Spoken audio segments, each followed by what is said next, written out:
Hello students, welcome to my YouTube channel the Sky English Academy. चलिए, वैसे विद्यार्थी जो 2025 के फाइनल एग्ज़ाम में अपीयर हो रहे हैं, इस बार आप के लिए एक बहुत ही प्यारा सा टॉपिक लेकर के हम प्रेजेंट हुए हैं। ध्यान रखिएगा, अगर इस टॉपिक को आप कंप्लीट कर लिए तो आपको 5 से 10 नंबर तक, मतलब 10 नंबर तक का ऑब्जेक्टिव क्वेश्चंस आप आसानी से हैंडल कर लीजिएगा। ठीक है, तो इस वीडियो में हम बात करने जा रहे हैं कि चैप्टर 1 से लेकर के 10 तक, ध्यान दीजिएगा, चैप्टर 1 से लेकर के 10 तक जो आपका पोएट्री सेक्शन है, ठीक है, पोएट्री सेक्शन है, उसका पूरा हम ऑपरेशन करने जा रहे हैं। ठीक है, ऑपरेशन करने जा रहे हैं, हम उनका चर्चा करने जा रहे हैं। ठीक है, आपको पता है कि पोएट से रिलेटेड क्वेश्चंस काफ़ी ज़्यादा पूछे जाते हैं फाइनल एग्जाम में, तो एक एक चैप्टर करके हम 10 चैप्टर तक आपको ऑब्जेक्टिव अच्छे ढंग से पोएट के बारे में आपको बताने जा रहे हैं। ठीक है, तो हम वीडियो में आगे बढ़ते हैं, लेकिन उससे पहले एक छोटा सा रिक्वेस्ट है कि अगर आप इस चैनल पर नए हैं तो चैनल को सबसे पहले सब्सक्राइब कर लीजिए। ठीक है, चलिए हम स्टार्ट करते हैं। देखिए, ट्रिक भी बताया जाएगा आपको, ट्रिक के माध्यम से आपको याद कराया जाएगा। ठीक है, चलिए, sweetest love I do not go. देखिए, पहला आपका जो पोएम है मेरे भाई, उस पहला पोएम का नाम क्या है? Sweetest love I do not go, प्यारी महबूबा मैं नहीं जाऊंगा। ठीक है, तो इसको कौन लिखे हैं? देखिए, यहाँ पे लिखा हुआ है पोएट्स नेम, पोएट का नाम क्या है, यानी sweetest love I do not go को कौन लिखे? तो याद रखना है, जॉन डॉन लिखे हैं। कौन लिखे हैं? John Donne. अब आप ऐसे याद रखो कि इधर से आप एक लव याद कर लो। ठीक है, अगर आप पूरा याद कर लेते हो तो बहुत अच्छा है, नहीं तो एक वर्ड को यहाँ से उठा लो लव, ठीक है, और यहाँ से उठा लो डॉन। तो डॉन को डन जैसे याद रखो। ठीक है, डन, जैसे कोई भी काम आदमी करता है ना तो कहते हैं कि डन कर दिया। तो ऐसे समझो कि अगर तुम्हें किसी से मोहब्बत है, अगर किसी से तुम्हें लव है, तो उसको जितना जल्दी डन कर दो। कन्फ्यूजन में न रखो, अगर किसी से लव है तो जितना जल्दी उसको डन कर दो, डन कर दो। तो डन को याद रखना है डॉन से, ठीक है, जॉन डॉन, और यहाँ लव को sweetest love I do not go, ये आप याद रख लीजिए। ठीक है, अगर आप पूरा याद नहीं रखते हैं तो ये 2-3 वर्ड भी आप याद रखिए, आपको एग्जाम में हैंडल हो जाएगा। ठीक है, बॉर्न इन, इनका जन्म हुआ 1572 में, यानी कि जॉन डॉन का जन्म 1572 में हुआ और इनका मृत्यु 1631 ईस्वी में हुआ है। ठीक है, जन्म 1572 में, मृत्यु 1631 में। याद रखिएगा, बिलोंग्स टू, ये रहने वाले कहाँ के हैं? इंग्लैंड के, इंग्लैंड यानी कि लंदन। ठीक है, इंग्लैंड की राजधानी लंदन है, तो इंग्लैंड में इनका जन्म हुआ, लंदन में। तो आप ऐसे याद रखो। बस देखो, बहुत सारा पोएट आएंगे, पोएटेस आएंगे, जिनके बारे में कंट्री का नाम आपको याद रखना होगा कि कौन सा पोएट किस कंट्री के हैं। तो आप ऐसे याद रखो कि सबसे ज़्यादा लव कहाँ के लोग करते हैं? इंग्लैंड के लोग करते हैं। मतलब ये एगो ट्रिक है, ज़्यादा इसको डीप में नहीं जाना है। ठीक है, लव सबसे ज़्यादा कहाँ के लोग करते हैं? इंग्लैंड का। इंग्लैंड के लोग डन कर देते हैं बहुत जल्दी लव, इंग्लैंड के लोग लव जल्दी डन कर देते हैं। ठीक है, तो आप ऐसे याद रखो। ठीक है, रिलीजन, इनका धर्म क्या था? तो रोमन कैथोलिक। ठीक है, कैथोलिक धर्म से बिलोंग करते थे, तो ये आपको याद रखना है। ठीक है, चलिए आगे बढ़ते हैं। देखिए, इनके बारे में भी और है, एक एक पोएट के बारे में आपको अच्छे से ऑब्जेक्टिव बता दिया जाएगा। देखिए, कॉल्ड, इनको कहा जाता है मेटाफिजिकल पोएट कहा जाता है। ठीक है, मेटाफिजिकल का मतलब होता है आध्यात्मिक। जो पोएट अब्स्ट्रैक्ट चीज़ों पर ज़्यादा लिखता हो, ठीक है, जो पोएट अब्स्ट्रैक्ट चीज़ों पर ज़्यादा लिखता हो, जिसे देख नहीं सकते हैं, है ना, सिर्फ फीलिंग करते हैं, तो वैसे पोएट को हम लोग मेटाफिजिकल पोएट कहते हैं। याद रखिएगा। वेंट फॉर स्टडी, पढ़ने के लिए गए थे कहाँ? ऑक्सफोर्ड यूनिवर्सिटी में, ऑक्सफोर्ड यूनिवर्सिटी में स्टडी किए। मैरिड विथ, इनका शादी किससे हुआ? एन मोर से हुआ, एन मोर से हुआ। वही एन मोर को छोड़ करके जब जा रहे थे तो ये पोएम बना ना, वो काफ़ी रो रही थी, विलाप कर रही थी। लेटर स्टडी, बाद में इन्होंने क्या चीज़ का अध्ययन किया? लॉ एंड रीड थियोलॉजी, मैंने वकालत की पढ़ाई की और धर्म विज्ञान भी पढ़े। ठीक है, धर्म विज्ञान भी ये पढ़े हैं। ठीक है, थियोलॉजी का मतलब होता है धर्म विज्ञान। Sent for jail, sent to jail for, इनको जेल भेजा गया, क्या चीज़ के लिए? तो secretly marrying with patrons niece. Patrons का मतलब होता है आश्रयदाता, पेट्रॉन्स के मतलब होता है आश्रयदाता। आश्रयदाता का मतलब जो इनको रहने के लिए जगह दिए थे, उन्हीं का एक नाइस थी, नाइस यानी कि भतीजी थी। ठीक है, उन्हीं की भतीजी से इन्होंने क्या किया? सीक्रेटली मैरिंग कर लिया था, चुपके से शादी कर लिया था। वही एन मोर ही थी जो पेट्रोन्स नाइस, इसी के लिए वर्ड आया है पेट्रोन, यानी जो पेट्रोन थे आश्रयदाता जो इनको रहने के लिए जगह दिए थे, उन्हीं की भतीजी का नाम क्या था, एन मोर। उसी से ही चुपके से क्या कर लिए थे, शादी कर लिए थे, जिसके चलते इनको जेल भी जाना पड़ा था। ठीक है। ज्वाइन चर्च भी ज्वाइन किए थे। कितना साल की उम्र में, 42 साल की उम्र में चर्च ज्वाइन किए थे। बिकेम ग्रेटेस्ट प्रीचर, और बाद में ये एक बहुत बड़ा महान उपदेशक बन गए थे जॉन साहब। वेल नोन फॉर, ये जाने जाते हैं क्या चीज़ के लिए, सॉन्ग्स एंड सोनेट के लिए जाते हैं, सटायर्स एंड इलेजीज एंड सरमन्स। ठीक है, इन सब चीज़ों के लिए जाने जाते हैं जॉन साहब। क्लियर है। तो वीडियो को आप रिपीट कर करके देख लीजिएगा। ठीक है, इससे क्या होगा कि आप एक एक चीज़ों को समझ पाएंगे। ठीक है, चलिए अब चलते हैं दूसरा चैप्टर में। देखिए सेकेंड चैप्टर का नाम है song of my self. Second chapter का नाम क्या है, सॉन्ग ऑफ माई सेल्फ। इसको कौन लिखे, पोएट्स का नाम है वाल्ट हिटमैन। पोएट का नाम देखिए वाल्ट हिटमैन साहब है, वाल्ट हिटमैन। ठीक है, तो इसको आप ऐसे याद रखिए, हिटमैन। ठीक है, हिटमैन, तो डाब्लू को थोड़ा समय के लिए हटा दीजिए। ठीक है, हिटमैन, इसको हिटमैन याद रखिए, कुछ याद रखिए, हिटमैन। तो ऐसे समझिए, सबसे ज़्यादा हेल्दी कहाँ के लोग रहते हैं, अमेरिका के लोग रहते हैं। ठीक है, तो वहाँ भी नहीं जाना, आप ऐसे समझो, इधर से सॉन्ग उठा लो, सॉन्ग मतलब होता है गाना, और यहाँ हिट। देखो, जो गायक गाना गाया उसका गाना अगर हिट हो गया तो उसको हम लोग हिटमैन कहेंगे। ठीक है, तो इधर से सॉन्ग और इधर से हिटमैन, गाना उसी का हिट करेगा जो खुद से गाएगा। ठीक है, तो एक ट्रिक है। ठीक है, ऐसा नहीं है कि वाल्ट हिटमैन गाना गाते थे, ऐसा नहीं है, बस खाली आपको एक ट्रिक बता रहे हैं याद रखने के लिए। ठीक है, इनका जन्म हुआ 1819 में और इनका मृत्यु हो गया 1892 में, यानी इनका जन्म 1819 में हुआ, मृत्यु हुआ 1892 में। कॉल्ड, इन्हें कहा जाता है पीपल्स पोएट। पीपल्स पोएट यानी जन कवि के नाम से ही जाने जाते हैं। तो आप ऐसे याद रखो, जन कवि के लिए, पीपल्स पोएट के लिए कौन जाने जाते हैं, तो हिटमैन। तो ऐसे समझिए, जो गायक गाना गया अगर वो हिट हो गया तो हिट इसको कौन कराया, पीपल्स लोग कराएं, यानी लोग करवाएं, लोग है ना गाना सुनेंगे तो हिट करेगा। तो हिटमैन मतलब पीपल्स, यहाँ याद रखना है, पीपल्स पोएट मतलब ये एक ट्रिक है। ठीक है, बिलोंग्स टू अमेरिका, ये रहने वाले कहाँ के, अमेरिका के। तो ऐसे समझिए, सबसे ज़्यादा हिटमैन कहाँ रहते हैं, अमेरिका में रहते हैं। क्लियर है। चलिए, आप वीडियो में प्रारंभ से लेकर अंत तक बने रहिए। 1 से लेकर के 10 तक जितने भी पोएम के पोएट्स हैं उस सब के बारे में मैं आपको बताने जा रहा हूँ। बिगन वर्किंग, काम करना शुरू किए थे, क्या चीज़ का, कारपेंटर का। इन्होंने कुछ दिनों तक काम किया, और कुछ दिनों तक मतलब देखिए लेस देन 12 ईयर, 12 साल से भी कम उम्र के थे वाल्ट हिटमैन, तो ये कारपेंटर का काम किए थे। ठीक है, कारपेंटर मतलब होता है बढ़ई। ठीक है, बढ़ई का काम किए थे, लकड़ी वगैरह का जो काम होता है ना उसका काम किए थे। ऑल्सो वर्क, इन्होंने और भी काम किया, प्रिंटर का काम किए, teacher, editor and volunteer during civil war in America. America में जब गृह युद्ध छिड़ा था तो उस समय वॉलेंटियर का ही काम कर रहे थे, और भी काम किए हैं, प्रिंटर का, टीचर, एडिटर। ठीक है, वॉलेंटियर मतलब होता है स्वयं सेवक।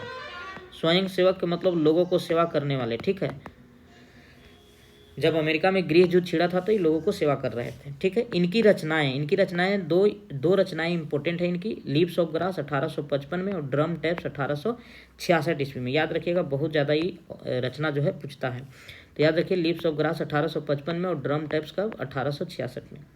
वर्क्स इंथुजियास्टिकली रिसीव्ड इट, इनकी जो रचनाएं थी, याद रखिएगा इनकी जो रचनाएं थी वो ज़्यादा अमेरिका के लोगों ने पसंद प्रारंभ में नहीं किया था। हालांकि जब इनका मृत्यु हो जाता है तब अमेरिका के लोग इनकी रचनाओं को प्यार दुलार देते हैं, यानी लीव्स ऑफ ग्रास और ड्रम टैप्स को बाद में इनको प्यार दुलार मिलता है। तो ये इंथुजियास्टिकल यानी उत्साह के साथ इनकी कविताओं को या इनकी रचनाओं को कहाँ रिसीव किया, कहाँ के लोगों ने ज़्यादा पसंद किया, तो यूरोप के लोग काफ़ी ज़्यादा पसंद किए थे। ठीक है, चलिए ये था आपका सेकेंड चैप्टर। चलिए थर्ड चैप्टर में देखिए, तीसरा चैप्टर है आपका now the leaves are falling fast, अब पत्तियां तेजी से गिर रहे हैं। इसको कौन लिखे हैं, इसको लिखे हैं W.H. ऑडेन। देखिए यहाँ पे W.H. ऑडेन का तस्वीर है। ठीक है, पोएट्स नेम, पोएट का नाम क्या है, W.H. ऑडेन। ठीक है, तो ऐसे समझिए, इधर से फास्ट उठा लीजिए, ऑडेन को ऑडी कार से याद रखिए। ठीक है, तो बहुत ही तेज चलता है कौन सी, ऑडी कार, तो ऑडी, ऑडेन और इधर से फास्ट, तो याद रखिए। इनका जन्म 1907 में हुआ, इनका मृत्यु 1973 में हुआ। W.H. ऑडेन का जन्म 1907 में, मृत्यु 1973 में। प्राइज इनको मिला, प्राइज कौन सा प्राइज, पुलिट्जर प्राइज मिला 1948 में। तो अभी तक देखिए दो जो हम पोएट के बारे में बताएं उनमें से किन्हीं को भी प्राइज का जिक्र नहीं था, लेकिन इनको प्राइज का जिक्र है। कौन सा प्राइज, पुलिट्जर प्राइज। तो ऐसे आप याद रखो, जो आदमी तेज कार चलाएगा वो भी ऑडी कार, तो रेस जीतेगा, और रेस जीतेगा तो उसको प्राइज मिलेगा, पुलिट्जर प्राइज 1948 में। प्राइज फॉर क्या चीज़ के लिए इनको प्राइज मिला? द एज ऑफ एनेक्जिटी के लिए, द एज ऑफ एनेक्जिटी के लिए इनको प्राइज मिला था। ठीक है, चलिए और भी इनके बारे में हम लोग देखते हैं, और कौन कौन सी बातें हम लोग को याद रखना है। देखिए जितना भी हम बात बता रहे हैं सब इम्पोर्टेंट है। वर्कड एज, इन्होंने और भी काम किया, क्या जी का? पोएट का काम किया, नहीं कविता लिखे, वर्स ड्रामेटिस्ट है ना, कविता टाइप के नाटक लिखा करते थे, क्रिटिक भी थे, आलोचक भी थे, ट्रांसलेटर भी थे, अनुवादक भी थे और संपादक भी थे। तो इन सब चीज़ों में ये काम कर चुके हैं कौन? तो W.H. ऑडेन। बॉर्न इन, इनका जन्म इंग्लैंड में हुआ था, लेकिन इंग्लैंड को इन्होंने लेफ्ट कर दिया था। इंग्लैंड में जन्म हुआ लेकिन इंग्लैंड को लेफ्ट कर दिया 1939 ईस्वी में, एंड सेटल्ड इन अमेरिका, और बाद में ही अमेरिका में सेटल हो गए थे। वर्क डिवाइडेड इन, इनकी जो रचनाएं थी वो दो भागों में बढ़ गई, कौन कौन? ब्रिटिश और अमेरिकन। सीधी सी बात है, जब तक इंग्लैंड में रहे तब तक ब्रिटिश रहा इनकी रचना, और फिर अमेरिका में चले गए तो अमेरिकन रचना होगा। ब्रिटिश वर्क इनकी कौन कौन है? तो the orator, Spain, the dance of death, look strangers. थोड़ा सा और स्क्रॉल कर देते हैं, ठीक है।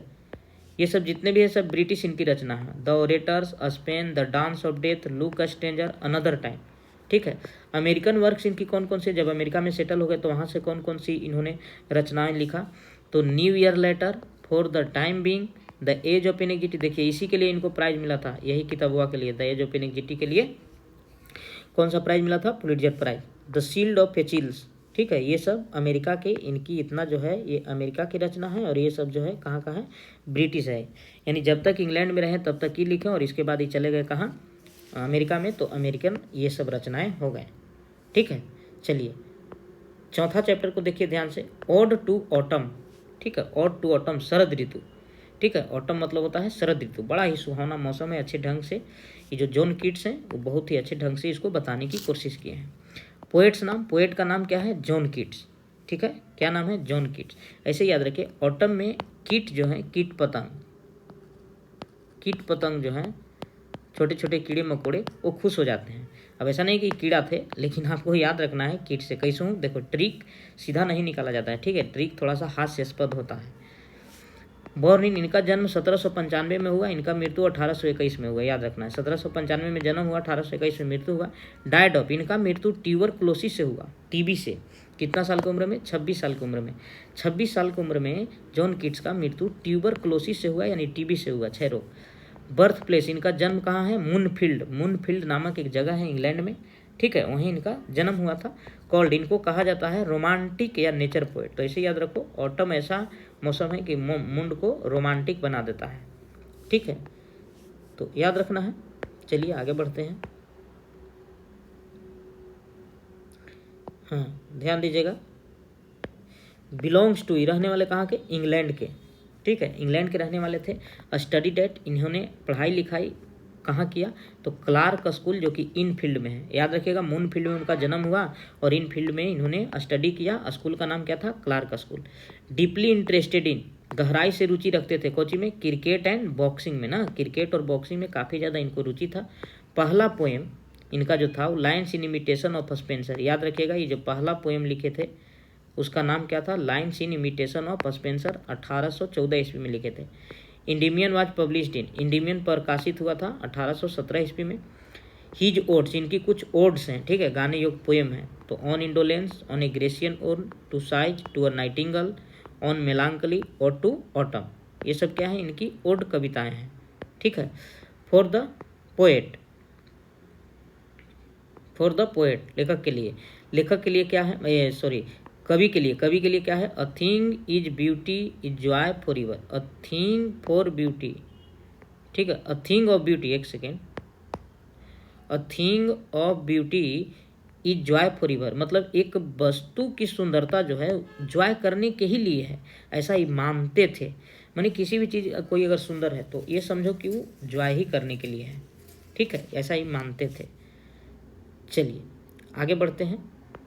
देखिए पांचवा, 5 पोएम में करा है एन इपिताफ। इपिताफ के मतलब जानते हैं? समाधि होता है, समाधि। समाधि क्या होता है? जिसको हम लोग गजहंस कहते हैं, है ना, मरने के बाद हर इंसान का बनता है एक मूर्ति, ठीक है, उसी को हम लोग इपिताफ कहते हैं। तो ये कौन है? ये है वाल्टर डिलामेयर। तो ऐसे याद रखो, समाधि पर लोग ढेला मार के चले जाते हैं। जो आदमी अच्छा कर्म नहीं करता है, मरने के बाद जो समाधि बनता है ना, ओकरो पर लोग ढेला मारते हैं। तो ढेला को डीला से याद रखिए, मारता मारे से मेयर से, ठीक है। तो डीला मेयर, वाल्टर डीला मेयर। तो डेला मारे, अगर सीधा बच्चे लोग इसको करेंगे ट्रांसलेट तो डेला मारे बोलेंगे, तो वही डेला को ढेला में बदल दीजिए। ढेला मारेंगे कोजी पर, समाधि पर, अगर अच्छा कर्म नहीं करके जाएगा इस पृथ्वी पर। तो इनका जन्म हुआ 1873 में, इनका मृत्यु हुआ 1956 में।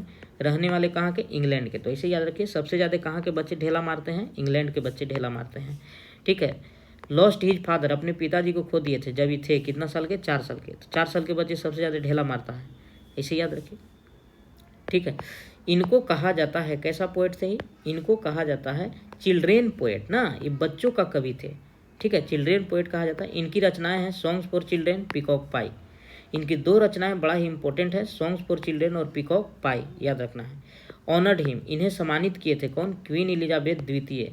क्वीन एलिजाबेथ जो सेकेंड थी, द्वितीय इंग्लैंड की, इन्हें महारानी कहा जाता है। ये जो थी इनको सम्मानित की थी, ठीक है। क्या जिससे? ऑर्डर ऑफ मेरिट से। ऑर्डर ऑफ मेरिट एक पुरस्कार है, 1953 ईस्वी में वो इनको पुरस्कार से सम्मानित की थी। क्लियर है? चलिए आगे बढ़ते हैं। देखिए चैप्टर नंबर 6 में देखिए द सोल्जर। सोल्जर यानी कि सैनिक, ठीक है, सैनिक। इसको कौन लिखे? Rupert Brooke. देखिए रूपर्ट ब्रूक है, रूपर्ट ब्रूक साहब लिखे हैं, ऐसे याद रखिए। सोल्जर मतलब सैनिक। सैनिक लोग क्या करता है? पहले रपेटता है और रपेट के उसको तोड़ देता है, तोड़ता है, ठीक है। तो रपेट को रूपर्ट से और ब्रूक को ब्रेक से, ठीक है। तो रपेट के तोड़ देता है सोल्जर लोग अपने दुश्मनों को। याद रखिए इनका जन्म 1887 में हुआ, इनका मृत्यु 1915 में हुआ। रहने वाले कहाँ के? इंग्लैंड के थे, ठीक है। इंग्लैंड के बारे में ही पोएम लिखे हैं। फैमिली, इनका परिवार कैसा था? एकेडमिक फैमिली था। एकेडमिक फैमिली का मतलब शिक्षित परिवार था, पढ़ा लिखा था। इनके पिताजी क्या थे? हाउस मास्टर थे। हाउस मास्टर का मतलब देख रेख किया करते थे, क्या चीज़ का? तो जिस स्कूल में ही पढ़ते थे वो स्कूलवा के नाम था रग्बी स्कूल, ठीक है। बचपन में इन्होंने यही स्कूल से पढ़ाई किया था, उसी का हाउस मास्टर थे इनके पिताजी। W.B. येट्स called him. W.B. येट्स एक महान पोएट हैं, वो इनको कहे थे क्या? हैंडसमेस्ट यंग मैन, सबसे सुंदर युवा कुशल आदमी माने थे इसको, इनको। कॉल्ड, इन्हें कहा जाता है कैसा पोएट? वार पोएट, ठीक है। युद्ध में जाने के दौरान इनको जो है एक कीड़ा काट दिया था, जिसकी वजह से इनको मृत्यु हो गया था, ठीक है। याद रखिएगा इनकी मृत्यु जो है सेप्टिसीमिया से हुआ है, याद रखिएगा, खोजी से सेप्टिसीमिया, जिसका मतलब होता है रक्त विषाक्त, ठीक है, रक्त विषाक्त, उसी से इनका मृत्यु हुआ। पोएट, वार पोएट हैं, युद्ध कवि, ठीक है। 5 गो वार सोनेट लिखे हैं, ठीक है, जिसमें सबसे इम्पोर्टेंट द सोल्जर है। अच्छा एक चीज़ यहाँ पर आया, हम लोग सोनेट किसको कहते हैं? याद रखिएगा, सोनेट हम लोग किसको कहते हैं? तो सोनेट के मतलब वह कविता जो 14 लाइन की कविताएं होती हैं उन्हें सोनेट कहा जाता है, ठीक है।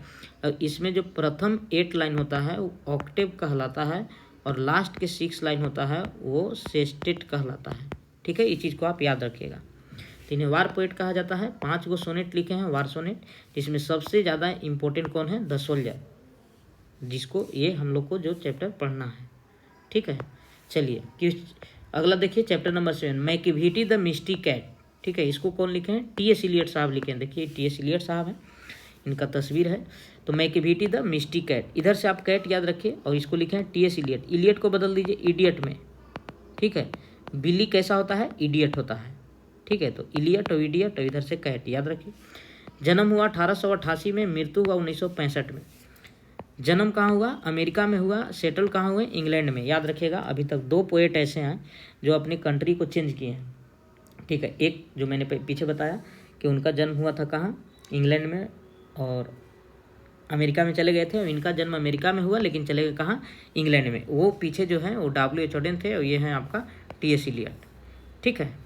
चलिए आगे बढ़ते हैं और इनके बारे में हम लोग देखते हैं। रिलीजन, इनका धर्म क्या था? एंग्लो कैथोलिक, ठीक है। एंग्लो, देखिए कैथोलिक एक और थे लेकिन वो थे रोमन कैथोलिक, ठीक है। वो कौन थे? रोमन कैथोलिक थे। और ये एंग्लो कैथोलिक है, याद रखिएगा। क्लासिस्ट मतलब ये विख्यात थे क्या चीज़ के क्षेत्र में? लिटरेचर के क्षेत्र में बहुत बड़ा, साहित्य के क्षेत्र में बहुत बड़ा उपलब्धि प्राप्त किए हैं। रॉयलिस्ट थे पॉलिटिक्स में ना, पॉलिटिक्स में भी इनको अच्छा नॉलेज था। इनको नवाजा गया, इनको पुरस्कार दिया गया नोबेल प्राइज लिटरेचर के क्षेत्र में कब? 1948 ईस्वी में। इनकी रचनाएं हैं द वेस्टलैंड, ऐश वेडनेसडे और फोर क्वार्टेट्स। ये सब इनकी क्या है? रचनाएं हैं, याद रखिएगा, रचनाएं भी पूछे जाते हैं, ठीक है, फाइनल एग्जाम में। तो जितना भी हम बात बता रहे हैं आप लोग को इंपॉर्टेंट है। Macavity the mystery cat has been taken from, Macavity जो मिस्टी कैट जो चैप्टर है वो लिया गया है कहाँ से? तो old Possum book of practical cat, ये बहुत बड़ा इनका किताब है, इसी में से उसको अलग किए हैं। ये जो पोएम जो है मैकेविटी द मिस्टी कैट, तो इसी किताब में से लिया गया है, old Possum books of practical cat. Clear है? चलिए अगला चैप्टर को देखिए, चैप्टर नंबर 8 फायर हिम। इसको लिखा है केकी एन दारूवाला। कौन लिखा है? केकी एन दारूवाला। देखिए पोएट्स नेम केकी एन दारूवाला। तो ऐसे याद रखिए, फायर मतलब होता है आग, फायर मतलब होता है आग, और इधर दारू याद रखिए, ठीक है। आग में जब दारू डालोगे तो वो और जलेगा, तो इधर से दारू इधर से आग, ठीक है। इनका जन्म 1937 में हुआ, इनका मृत्यु का जिक्र नहीं है किताब में, ठीक है, तो नहीं पूछेगा, हम सीधा फोकस एग्जाम पर कर रहे हैं। इनको पुरस्कार मिला साहित्य अकेडमी अवार्ड, और एक और अवार्ड मिला था कॉमनवेल्थ पोएट्री अवार्ड 1984 ईस्वी में, ठीक है। वेल नोन फॉर, ये विख्यात हैं, जाने जाते हैं शॉर्ट स्टोरी राइटर के लिए, यानी छोटा छोटा कहानी भी लिखा करते हैं, ठीक है। पेशे से ही क्या थे, जरा ध्यान दीजिएगा, पेशे से ही क्या थे? तो पेशे से थे आईपीएस थे, पेशे से क्या थे? इनका पोस्ट क्या था? आईपीएस थे, ठीक है। रहने वाले हैं इंडिया के, याद रखिएगा। थीम्स ऑफ पोएट्री, इनकी कविताओं का विषय होता था, क्या चीज़ पर लिखा करते थे? लव, डेथ, डोमिनेशन, वायलेंस, है ना, प्यार, मृत्यु, कुटिलता, हिंसा, इन सब चीज़ों पर ही लिखा करते थे केकी एन दारूवाला। इनकी रचनाएं हैं अंडर ओरियन, अ पार्शियन इन अप्रैल, ठीक है, क्रॉसिंग ऑफ रिवर्स, ठीक है, ये सब इनकी क्या है? रचनाएं हैं। क्लियर है? चलिए आगे बढ़ते हैं। देखिए 9, ये चैप्टर नंबर 9 है आपको, ठीक है, ये चैप्टर नंबर 9 है जिसका नाम है अस्नेक, ठीक है। ऊपर हेडिंग छूट गया है, चलिए कोई बात नहीं, हम लिख दिए हैं अस्नेक। पोएट का नाम क्या है? D H Lawrence. इनका तस्वीर नहीं लगा हुआ है, यहाँ पे जगह छूट गया है, चलिए कोई बात नहीं। पोएट्स नाम डीएच लॉरेंस, ठीक है। इनका जन्म, डीएच लॉरेंस का जन्म 1885 में हुआ और इनका मृत्यु 1930 में हुआ। वर्क डेज, इन्होंने काम किया, पोएट का काम किए, यानी कविता वगैरह लिखे, उपन्यास भी लिखे, छोटा छोटा कहानी लिखे और निबंध भी लिखे, ठीक है। नोटिंघमशायर नामक गांव में इनका जन्म हुआ था, किनका? डीएच लॉरेंस का। ऐसे समझिए, स्नेक मतलब होता है सांप, ठीक है, सांप जब काटेगा तो लॉरेंस को लार से आप याद रखिए, ठीक है, लॉरेंस, तो सांप जब काटेगा तो मुंह से लार निकलता है, ठीक है, तो याद रखिएगा वैसे। चलिए आगे ध्यान दीजिएगा। माइनिंग विलेज है वो जो मैंने अभी बताया नोटिंघमशायर, वो माइनिंग विलेज है, यानी वहाँ पर कोयला का खान है, वो बगल में ही नोटिंघमशायर इनका गांव है। इनकी रचनाएं अ कलेक्शन ऑफ पोएम 1909 में, द वाइट पिकॉक 1911 में, द ट्रेस पैसर 1912 में, सन्स एंड लवर 1913 में, द रेनबो 1915 में, प्लम सर्पेंट 1926 में, लेडी चैटरलिस लवर 1926 में, ठीक है। तो याद रखिएगा ये सब इनकी क्या है? रचनाएं हैं। रचना से भी क्वेश्चंस काफ़ी ज़्यादा पूछे जाते हैं, ठीक है। चलिए ये देखिए 10 है my grand mother house. My grand mother house के बारे में अब हम लोग देखते हैं। चलिए ध्यान दीजिएगा, my grand mother house. Poets का नाम कमला दास, है ना, कवित्री थी, ठीक है, क्या थी? कवित्री थी, कवित्री थी। तो कमला दास नाम था, इंडिया के रहने वाली थी। इनका जन्म 31 मार्च 1934 को हुआ और इनका मृत्यु 31 मई 2009 में हुआ, ठीक है, कमला दास का। वर्क, इन्होंने काम क्या चीज़ का किया? तो poet and short story writer, यानी कविता भी लिखी और छोटा छोटा कहानी भी लिखा करती थी, ठीक है। चलिए आगे देखिए। बिलोंग्स टू, रहने वाली कहाँ के? इंडिया की केरला में इनका जन्म हुआ था, केरला जो स्टेट है वहाँ जन्म हुआ था। जानती थी, 2 भाषाओं का बहुत बड़ा ज्ञान था, इंग्लिश और मलयालम, काफ़ी ज़्यादा इनको विख्यात थे, 2 भाषाओं का ज्ञान था, इंग्लिश और मलयालम। इनका ऑटोबायोग्राफी का नाम माई ग्रैंड मदर हाउस है, ठीक है, ऑटोबायोग्राफिकल पोएम है ये, आप याद रखिएगा। हर ऑटोबायोग्राफी पब्लिश्ड इन, इनका जो ऑटोबायोग्राफी है प्रकाशित हुआ था 1976 में, ठीक है। शॉर्ट लिस्टेड फॉर, इनको सूची में नाम आया था क्या चीज़ के लिए? नोबेल प्राइज के लिए 1984 ईस्वी में साहित्य के क्षेत्र में।